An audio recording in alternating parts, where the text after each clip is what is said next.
ओम नमः भगवते वासुदेवाय। श्रीमद्भागवत महापुराण प्रथम स्कंध 19 अध्याय। परीक्षित का अनशन व्रत और शुकदेव जी का आगमन। सूत जी कहते हैं, राजधानी में पहुंचने पर राजा परीक्षित को अपने उस निंदनीय कर्म के लिए बड़ा पश्चाताप हुआ। वे अत्यंत उदास हो गए और सोचने लगे, मैंने निरपराध एवं तेज छिपाए हुए ब्राह्मण के साथ अनार्य पुरुषों के समान बड़ा नीच व्यवहार किया। यह बड़े खेद की बात है। अवश्य ही उन महात्मा के अपमान के फलस्वरूप शीघ्र से शीघ्र मुझ पर कोई घोर विपत्ति आवेगी। मैं भी ऐसा ही चाहता हूँ, क्योंकि उससे मेरे पाप का प्रायश्चित हो जाएगा और फिर कभी मैं ऐसा काम करने का दुस्साहस नहीं करूँगा। ब्राह्मणों की क्रोधाग्नि आज ही मेरे राज्य, सेना और भरे पूरे खजाने को जलाकर खाक कर दे, जिससे फिर कभी मुझ दुष्ट की ब्राह्मण देवता और गौओं के प्रति ऐसी पाप बुद्धि ना हो। वे इस प्रकार की चिंता कर ही रहे थे कि उन्हें मालूम हुआ ऋषि कुमार के शाप से तक्षक मुझे डसेगा। उन्हें वह धधकती हुई आग के समान तक्षक का डसना बहुत भला मालूम हुआ। उन्होंने सोचा कि बहुत दिनों से मैं संसार में आसक्त हो रहा था, अब मुझे शीघ्र वैराग्य होने का कारण प्राप्त हो गया। वे इस लोक और परलोक के भोगों को तो पहले से ही तुच्छ और त्याज्य समझते थे। अब उनका स्वरूपतः त्याग करके भगवान श्री कृष्ण के चरण कमलों की सेवा को ही सर्वोपरि मानकर आमरण अनशन व्रत लेकर वे गंगा तट पर बैठ गए। गंगा जी का जल भगवान श्री कृष्ण के चरण कमलों का वह पराग लेकर प्रवाहित होता है जो श्रीमती तुलसी की गंध से मिश्रित है। यही कारण है कि वे लोकपालों के सहित ऊपर नीचे के समस्त लोगों को पवित्र करती हैं। कौन ऐसा मरणासन पुरुष होगा जो उनका सेवन ना करेगा। इस प्रकार गंगा जी के तट पर आमरण अनशन का निश्चय करके उन्होंने समस्त आसक्तियों का परित्याग कर दिया और वे मुनियों का व्रत स्वीकार करके अनन्य भाव से श्री कृष्ण के चरण कमलों का ध्यान करने लगे। उस समय त्रिलोकी को पवित्र करने वाले बड़े बड़े महानुभाव ऋषि मुनि अपने शिष्यों के साथ वहां पधारे। संत जन प्राय तीर्थ यात्रा के बहाने स्वयं उन तीर्थ स्थानों को ही पवित्र करते हैं। उस समय वहां पर अत्रि, वशिष्ठ, चैवन, शरद्वान, अरिष्टनेमी, भृगु, अंगिरा, पराशर, विश्वामित्र, परशुराम, उत्तथय, इंद्रप्रमद, इंधमवाह, मेधातिथि, देवल, आरिष्टिशेन, भारद्वाज, गौतम, पिपलाद, मैत्रेय, और्व, कवश, अगस्त्य, भगवान व्यास, नारद तथा इनके अतिरिक्त और भी कई श्रेष्ठ देवर्षि, ब्रह्मर्षि तथा अरुणादि राजर्षियों का शुभागमन हुआ। इस प्रकार विभिन्न गोत्रों के मुख्य मुख्य ऋषियों को एकत्र देखकर राजा ने सबका यथा योग्य सत्कार किया और उनके चरणों पर सिर रखकर वंदना की। जब सब लोग आराम से अपने अपने आसनों पर बैठ गए, तब महाराज परीक्षित ने उन्हें फिर से प्रणाम किया और उनके सामने खड़े होकर शुद्ध हृदय से अंजलि बांधकर वे जो कुछ करना चाहते थे उसे सुनाने लगे। राजा परीक्षित ने कहा, अहो, समस्त राजाओं में हम धन्यतम हैं, क्योंकि अपने शील स्वभाव के कारण हम आप महापुरुषों के कृपा पात्र बन गए हैं। राजवंश के लोग प्राय निंदित कर्म करने के कारण ब्राह्मणों के चरण धोवन से दूर पड़ जाते हैं। यह कितने खेद की बात है। मैं भी राजा ही हूँ। निरंतर देह गेह में आसक्त रहने के कारण मैं भी पाप रूप ही हो गया हूँ। इसी से स्वयं भगवान ही ब्राह्मण के शाप के रूप में मुझ पर कृपा करने के लिए पधारे हैं। यह शाप वैराग्य उत्पन्न करने वाला है, क्योंकि इस प्रकार के शाप से संसारासक्त पुरुष भयभीत होकर विरक्त हो जाया करते हैं। ब्राह्मणों, अब मैंने अपने चित्त को भगवान के चरणों में समर्पित कर दिया है। आप लोग और माँ गंगा जी शरणागत जानकर मुझ पर अनुग्रह करें। ब्राह्मण कुमार के शाप से प्रेरित कोई दूसरा कपट से तक्षक का रूप धरकर मुझे डस ले अथवा स्वयं तक्षक आकर डस ले, इसकी मुझे तनिक भी परवाह नहीं है। आप लोग कृपा करके भगवान की रसमयी लीलाओं का गायन करें।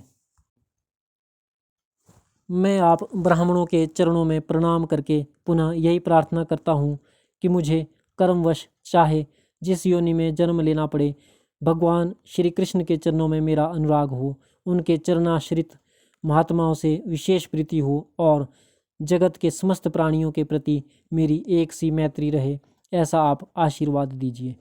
महाराज परीक्षित परम धीर थे। वे ऐसा दृढ़ निश्चय करके गंगा जी के दक्षिण तट पर पूर्वाग्र कुशों के एक आसन पर उत्तरमुख होकर बैठ गए। राजकाज का भार तो उन्होंने पहले ही अपने पुत्र जन्मेजय को सौंप दिया था। पृथ्वी के एक छत्र सम्राट परीक्षित जब इस प्रकार आमरण अनशन का निश्चय करके बैठ गए, तब आकाश में स्थित देवता लोग बड़े आनंद से उनकी प्रशंसा करते हुए वहां पृथ्वी पर पुष्पों की वर्षा करने लगे तथा उनके नगारे बार बार बजने लगे। सभी उपस्थित महर्षियों ने परीक्षित के निश्चय की प्रशंसा की और साधु साधु कहकर उनका अनुमोदन किया। ऋषि लोग तो स्वभाव से ही लोगों पर अनुग्रह की वर्षा करते रहते हैं। यही नहीं, उनकी सारी शक्ति लोग पर कृपा करने के लिए ही होती है। उन लोगों ने भगवान श्री कृष्ण के गुणों से प्रभावित परीक्षित के प्रति उनके अनुरूप वचन कहे। राजऋषि शिरोमणि, भगवान श्री कृष्ण के सेवक और अनुयायी आप पांडुवंशियों के लिए यह कोई आश्चर्य की बात नहीं है, क्योंकि आप लोगों ने भगवान की सन्निधि प्राप्त करने की आकांक्षा से उस राज सिंहासन का एक क्षण में ही परित्याग कर दिया, जिसकी सेवा बड़े बड़े राजा अपने मुकुटों से करते थे। हम सब तब तक यहीं रहेंगे जब तक ये भगवान के परम भक्त परीक्षित अपने नश्वर शरीर को छोड़कर माया दोष एवं शोक से रहित भगवत धाम में नहीं चले जाते। ऋषियों के ये वचन बड़े ही गंभीर, मधुर, सत्य और समता से युक्त थे। उन्हें सुनकर राजा परीक्षित ने उन योग युक्त मुनियों का अभिनंदन किया और भगवान के मनोहर चरित्र सुनने की इच्छा से ऋषियों से प्रार्थना की। महात्माओं, आप सभी सब ओर से यहाँ पधारे हैं। आप सत्यलोक में रहने वाले मूर्तिमान वेदों के समान हैं। आप लोगों का दूसरे पर अनुग्रह करने के अतिरिक्त जो आपका सहज स्वभाव ही है, इस लोक या परलोक में और कोई स्वार्थ नहीं है।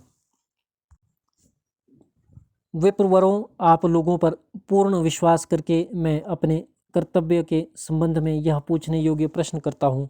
आप सभी विद्वान परस्पर विचार करके बतलाइए कि सबके लिए सब अवस्थाओं में और विशेष करके थोड़े ही समय में मरने वाले पुरुषों के लिए अंतःकरण और शरीर से करने योग्य विशुद्ध कर्म कौन सा है। उसी समय पृथ्वी पर स्वेच्छा से विचरण करते हुए किसी की कोई अपेक्षा न रखने वाले व्यासनंदन भगवान श्री शुकदेव जी महाराज वहाँ प्रकट हो गए। वे वर्ण अथवा आश्रम के बाह्य चिन्हों से रहित एवं आत्मानुभूति में संतुष्ट थे। बच्चों और स्त्रियों ने उन्हें घेर रखा था। उनका वेश अवधूत का था। 16 वर्ष की अवस्था थी। चरण, हाथ, जंघा, भुजाएं, कंधे, कपोल और अन्य सब अंग अत्यंत सुकुमार थे। नेत्र बड़े बड़े और मनोहर थे। नासिका कुछ ऊंची थी। कान बराबर थे। सुंदर भौहें थी। इनसे मुख बड़ा ही शोभायमान हो रहा था। गला तो मानो सुंदर शंख ही था। हंसली ढकी हुई छाती चौड़ी और उभरी हुई, नाभि भंवर के समान गहरी तथा उदर बड़ा ही सुंदर त्रिवली से युक्त था। लंबी लंबी भुजाएं थी। मुख पर घुंघराले बाल बिखरे हुए थे। इस दिगंबर वेश में वे श्रेष्ठ देवता के समान तेजस्वी जान पड़ते थे। श्याम रंग था। चित्त को चुराने वाली भरी जवानी थी। वे शरीर की छटा और मधुर मुस्कान से स्त्रियों को सदा ही मनोहर जान पड़ते थे। यद्यपि उन्होंने अपने तेज को छिपा रखा था, फिर भी उनके लक्षण जानने वाले मुनियों ने उन्हें पहचान लिया और वे सब के सब अपने अपने आसन छोड़कर उनके सम्मान के लिए उठ खड़े हुए। राजा परीक्षित ने अतिथि रूप से पधारे हुए श्री शुकदेव जी को सिर झुकाकर प्रणाम किया और उनकी पूजा की। उनके स्वरूप को ना जानने वाले बच्चे और स्त्रियां उनकी यह महिमा देखकर वहां से लौट गए। सबके द्वारा सम्मानित होकर श्री शुकदेव जी श्रेष्ठ आसन पर विराजमान हुए। ग्रह, नक्षत्र और तारों से घिरे हुए चंद्रमा के समान ब्रह्म ऋषि, देव ऋषि और राजऋषियों ने ग्रह, नक्षत्र और तारों से घिरे हुए चंद्रमा के समान ब्रह्मर्षि, देवऋषि और राजऋषियों के समूह से आवृत श्री शुकदेव जी अत्यंत शोभायमान हुए। वास्तव में वे महात्माओं के भी आदरणीय थे। जब प्रखर बुद्धि श्री शुकदेव जी शांत भाव से बैठ गए, तब भगवान के परम भक्त परीक्षित ने उनके समीप आकर और चरणों पर सिर रखकर प्रणाम किया। फिर खड़े होकर हाथ जोड़कर नमस्कार किया। उसके पश्चात बड़ी मधुर वाणी से उनसे यह पूछा। परीक्षित ने कहा, ब्रह्मस्वरूप भगवान, आज हम बड़भागी हुए, क्योंकि अपराधी क्षत्रिय होने पर भी हमें संत समागम का अधिकारी समझा गया। आज कृपापूर्वक अतिथि रूप से पधार कर आपने हमें तीर्थ के तुल्य पवित्र बना दिया। आप जैसे महात्माओं के स्मरण मात्र से ही गृहस्थों के घर तत्काल पवित्र हो जाते हैं।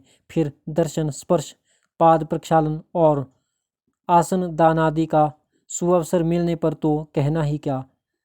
महायोगिन जैसे भगवान विष्णु के सामने दैत्य लोग नहीं ठहरते, वैसे ही आपकी सन्निधि से बड़े बड़े पाप भी तुरंत नष्ट हो जाते हैं। अवश्य ही पांडवों के सुहृद भगवान श्री कृष्ण मुझ पर अत्यंत प्रसन्न है। उन्होंने अपने फुफेरे भाइयों की प्रसन्नता के लिए उन्हीं के कुल में उत्पन्न हुए मेरे साथ भी अपनेपन का व्यवहार किया है। भगवान श्री कृष्ण की कृपा न होती तो आप सरीखे एकांत वनवासी अव्यक्त गति परम सिद्धि पुरुष स्वयं पधार कर इस मृत्यु के समय हम जैसे प्राकृत मनुष्यों को क्यों दर्शन देते।